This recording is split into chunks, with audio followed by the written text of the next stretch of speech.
Mais on est vraiment content d'être là.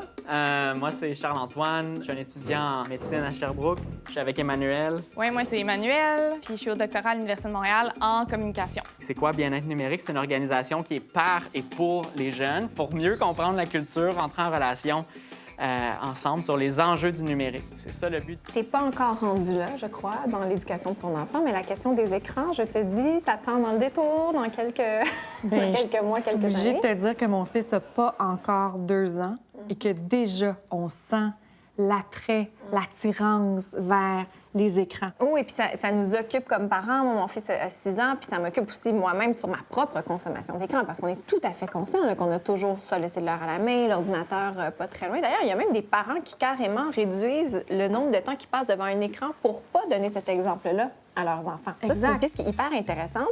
L'autre piste dont je veux te parler, c'est Bien-être numérique. C'est un organisme qui a décidé vraiment de se consacrer à cette question-là et d'en faire de la sensibilisation auprès des ados. Donc, ils se rendent dans les écoles offrir un cours d'autodéfense numérique. Et ce qui est d'autant plus intéressant dans l'offensive de ce cours d'autodéfense numérique, c'est qu'on n'est pas là simplement pour dire aux jeunes « c'est mal, ne le faites pas ». Au contraire, là, on est vraiment là pour les accompagner, pour leur faire prendre conscience de certains comportements. Y en a-tu à main levée qui ont vu Social Dilemma? Bien, quand on parle de bien-être numérique, vous avez déjà une petite idée qu'il y a des fois, il peut y avoir des enjeux avec les écrans, avec les téléphones cellulaires, avec les réseaux sociaux. Tu dirais que c'est quoi le problème avec ces technologies-là? Ces technologies-là ont pris beaucoup de place dans nos vies assez rapidement et sans qu'on ait nécessairement la réflexion collective sur la place qu'on souhaitait leur laisser. Elles en ont pris beaucoup. Elles sont conçues pour qu'on maximise notre temps d'écran. Elles sont conçues pour capter ou capturer notre attention. Les technologies numériques vont affecter, oui, la santé physique, la posture, la sédentarité, mais il y a bien sûr l'aspect de la santé mentale. Quand on parle des enjeux d'anxiété, de dépression en lien avec l'utilisation qu'on a de certaines plateformes là, de réseaux sociaux, le bien-être est aussi social. Puis bien, les réseaux sociaux vont donc médier et transformer nos rapports sociaux. Des fois, vont les rendre plus conflictuels ou polarisants. Tu sais, des personnes en psychologie, dans les sciences de l'informatique, qui travaillent à garder votre attention sur ces plateformes-là. C'est pour ça qu'on parle d'autodéfense. Fait que c'est pas de dire c'est mal, c'est de dire, ben moi, faut que je me défende un peu contre ces mécanismes-là qui veulent tout le temps me garder sur la plateforme.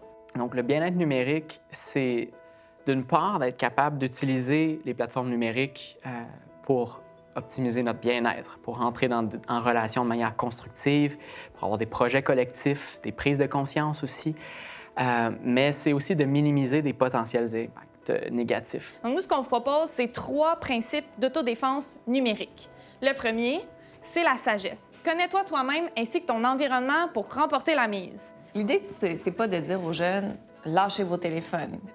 C'est pas ça, là. Donc, c'est vraiment d'éduquer. C'est quoi le pari que vous faites avec ces ateliers-là? Il n'y a pas 2 personnes qui ont la même relation avec l'environnement numérique. On ne peut pas avoir une formule qui va satisfaire ou répondre aux besoins de tout le monde, mais le but, c'est de permettre à chacun d'identifier quels sont leurs enjeux.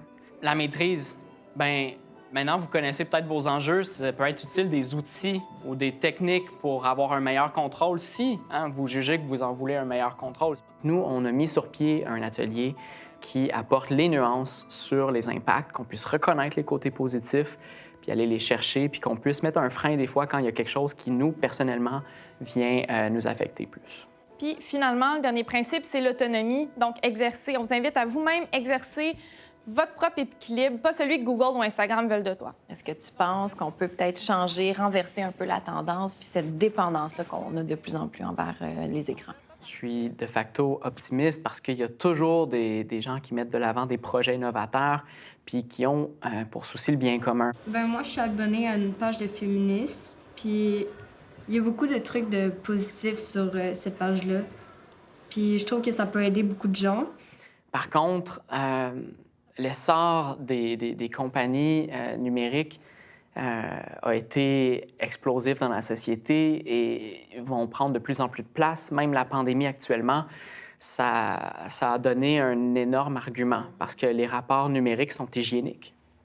Donc, il faut s'attendre à ce que ça prenne de plus en plus de place dans notre société, puis il y a des acteurs qui ont énormément de moyens d'influence pour y parvenir. Bon, Google, Instagram, Snapchat, YouTube, TikTok, ils ont appris à manipuler les cerveaux en un sens pour que vous passiez plus de temps sur leur plateforme. Pourquoi? Parce que vous visionnez plus de publicité, puis je pense que vous le savez aujourd'hui, ils collectent vos données, puis là, ils peuvent vendre vos données d'utilisation pour encore du marketing. Il y a de plus en plus de chercheurs qui s'intéressent à notre relation avec nos écrans, puis même des chercheurs qui, normalement, travaillent plutôt en toxicomanie.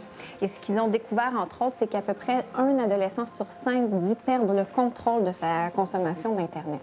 C'est quand même énorme. Mais je me demande si, justement, ce type d'intervention-là ne serait pas nécessaire plus tôt.